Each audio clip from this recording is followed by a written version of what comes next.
$12 billion are about to turn into radioactive dust. Monroe River Nuclear Station, 40 miles from New York City, is seconds from disaster. Control rods are stuck, pumps are failing, red alarms flood the screens. 30 top engineers stare in paralyzed terror. In the center of the control room stands Alexander "Alex" Kane, ruthless energy tycoon and shadowy crime boss. His empire, freedom, and 2 million lives hang in the balance. It's over. "We're losing containment," someone yells. Panic erupts. No one has a plan. Then a quiet voice cuts the chaos. "Excuse me, I can fix it." Everyone turns. The speaker is 16-year-old Noah Reed in a faded blue janitor uniform, clutching an old USB drive. The kid who mops their floors and empties trash. Dark circles, calloused hands, but eyes burning with unshakable confidence. Dr. Ethan Cole, chief nuclear engineer, sneers. "You're a janitor. Go back to mopping." Laughter follows. A guard grabs Noah's arm, but he doesn't flinch. He just stands there, steady. Alex notices. He has seen killers, politicians, moguls, but never eyes like these. "Stop," he orders. The room falls silent. "You said you can fix it. Explain." Noah. "It's not a random failure. It's a logic bomb in your safety software, triggered right before your international inspection. Someone in this room planted it." Ethan goes pale. "How could you know?" he snaps. "Because I saw you," Noah says. "Last night at 2:17 a.m., you pushed new code while I was cleaning. I memorized the structures, rebuilt the system at home, and wrote a patch." Operations manager Sam Grant rushes in and vouches for Noah, the kid who secretly fixed a failing backup generator months ago, who built his own PC from scrap, who never missed a shift. Alex has lived long enough to spot lies. The janitor isn't the one lying. "Let him try," he says. Then to Ethan, "You don't leave this room. If you move, you get a bullet in the knee." To Noah, "If you fail, you'll never leave this building alive. We have 39 minutes. Noah sits at the main console, plugs in his cheap USB, and starts typing. Fingers hardened by work move like a concert pianist's. Code floods the screens faster than any engineer can follow. "This bomb traps the cooling system in an infinite protection loop," he explains, voice steady. "It treats every override as an attack. The only way to break it is to build a bridge to the legacy maintenance layer and trick the system into believing the recovery signal is internal. I wrote that bridge last night." Minutes tick away. He hasn't slept in 2 days, has worked 8 shifts back to back, but keeps going because his 10-year-old sister is in ICU needing a surgery he can't afford. Then monitors flicker from red to yellow to green. Temperatures drop. Flow and pressure stabilize. "Primary cooling restored," an engineer whispers. "And performance is better than before." He improved it. 13 minutes before meltdown, $12 billion and 2 million lives are saved by a janitor no one saw. Noah stands, wavers, then collapses. Alex catches him. The boy feels light as paper. Sam explains Noah's reality. 3 jobs, no sleep, hospital bills, constant exhaustion. Noah wakes on a leather sofa in an office he's never seen. Alex tells him the inspection succeeded. The plant is stable, money secured. On Alex's screen, logs Noah unintentionally left behind. Code traces, IPS, wire transfers, all pointing to Ethan Cole. And to Viktor Kravtsov, a notorious crime boss who paid $3 million for the sabotage. The name Kravtsov hits Noah like ice water. 8 years earlier, 2 officers came to their tiny Newark apartment. His father, Daniel Reed, night security at Monroe River, had been shot at the construction site. Main suspect, someone tied to Viktor Kravtsov. Noah was 8. His mother collapsed. He stood frozen, silently watching his world die. From that night, he was no longer a child. He worked any job he could find to feed his family and pay for his mother's failing lungs and his sister's heart condition. Marcus, Alex's right hand, drags in a ruined, handcuffed Ethan. He has confessed Kravtsov paid him to crash the inspection and steal all digital assets. "You had a father too," Alex tells Ethan quietly. "Kravtsov had him shot 8 years ago." Ethan is confused. Noah understands.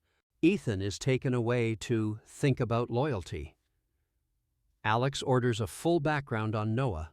Then, "You owe me a story." Noah recounts his life. His father teaching him computers, his mother's illness, Lily's heart defect, dropping out of Rutgers despite top grades because medication and bills were more important than school. He works nights at Monroe, days in a warehouse, evenings cleaning at the hospital, sleeping 2 hours on the bus. Doctors say Lily has maybe 6 months without surgery. With expensive treatment, she has a chance. Noah knows he cannot earn that money in time. For the first time in 8 years, he cries quietly in front of Alex. Alex listens, then slides a folder over. They've already confirmed everything. Transcripts, medical records, bills, all of it. "I have a proposal," Alex says. Noah will work directly for him with a huge salary. Alex will cover his mother's care and Lily's surgery, give him a real apartment. In exchange, Noah must build the best security system in the energy sector and, when the time comes, help destroy Kravtsov. "Do you want justice for your father?" Alex asks. Noah thinks of 8 years of pain and says, "I agree." 3 months later, Noah lives in a glass-walled high-rise, but still sleeps on the couch and eats instant noodles. Old survival habits don't disappear. His mother is in a top Manhattan hospital, Lily scheduled for surgery with the best surgeon, all expenses covered. Noah works on the 49th floor of Kane Tower, building Phoenix Core, a self-learning, self-healing security system that monitors every sensor and server, detects anomalies, neutralizes attacks, and grows stronger each time it's hit. Engineers resent him. A degreeless janitor now controls the heart of their infrastructure. They give him the cold shoulder and whisper that he must be sleeping his way up. Noah just keeps working. Alex visits his office daily, sometimes more. He asks about progress, but also about Noah himself. "Did you eat? Did you sleep?" Sandwiches appear on his desk, a jacket on his chair, messages at 2 a.m. ordering him home. Emma, Alex's sister who runs the clean side of the business, initially distrusts Noah, but warms when she hears he wants justice for Kravtsov, the man who also destroyed their family. She becomes his first real friend in years and tells him about Alex's own past, seeing their father murdered, choosing to become a feared figure to protect her. Phoenix Core launches. Within weeks, theft drops, attacks fail, profits soar, expenses shrink. Alex's empire becomes a digital fortress. Kravtsov, furious, puts a bounty on Noah. A threatening message reaches Noah. Photo of Lily in her hospital bed, taken from outside the window, with a promise that he'll watch his family die first. Noah runs to Alex. Alex immediately orders elite security to lock down the hospital and relocates Noah's family to a secret Kane facility on Long Island. "From now on, you have protection 24/7, he says. "No one touches what's mine." A month later, Kravtsov's mercenaries track the hidden facility using an old backup. At 2 a.m., the guards call Noah under gunfire. They are under attack but still holding. Noah and Alex race there with a security convoy. In the car, Noah hacks into the medical center's system, locking fire doors, trapping attackers in stairwells, triggering sprinklers to slow them down. They arrive to chaos. Noah runs through gunfire towards his mother's room. A gunman aims at his chest. At the last second, Alex tackles him, using his own body as a shield. The bullet rips through Alex's shoulder instead of Noah. Security finishes the fight. Noah's family is safe. Alex refuses to stay in the hospital and returns to his penthouse, with Noah insisting on taking care of him. There, Noah sees the map of Alex's life carved into his skin. Knife wounds, bullets, burns from 18 years of war in the shadows. They talk openly for the first time about risk, loyalty, and why Noah stayed. Noah admits he trusts Alex more than anyone.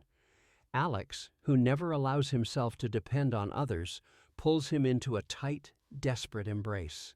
Two men with too many scars finally admit they need each other's strength.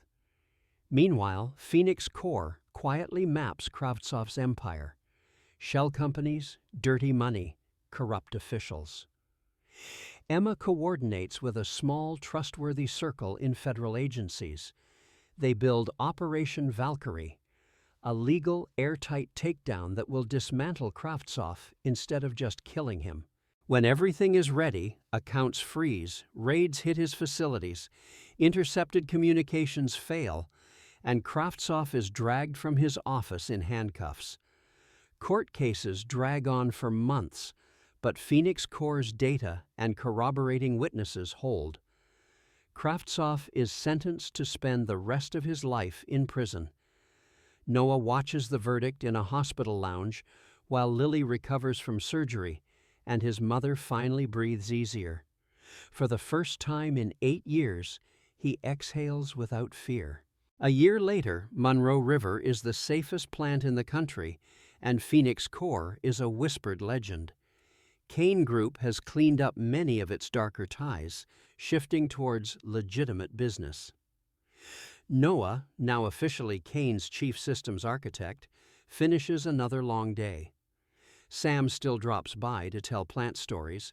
Emma complains about his wardrobe and buys him better clothes. Lily sends drawings of phoenixes and nuclear towers with smiling faces. Alex calls him to the rooftop. Over the glowing Manhattan skyline, they talk about everything they've done. The deal, the danger, the blood, the victories. Neither regrets it. Alex takes out a small black box. Inside is a platinum tie clip engraved with a phoenix. He tells Noah he spent 18 years believing he would die alone and that trusting someone was weakness, until a janitor with a worn USB drive walked into his control room and rewrote the ending. "Stay with me," Alex says, "not because of debts or money or revenge, because I can't imagine running this life without you by my side." Noah accepts. The clip is not about romance, but about loyalty, respect, and chosen family. On that rooftop stand not a king and his disposable employee, but two survivors who rebuilt something better from ruins, partners, brothers in arms, and proof that an invisible janitor can change the fate of millions by daring to say, "I can fix it."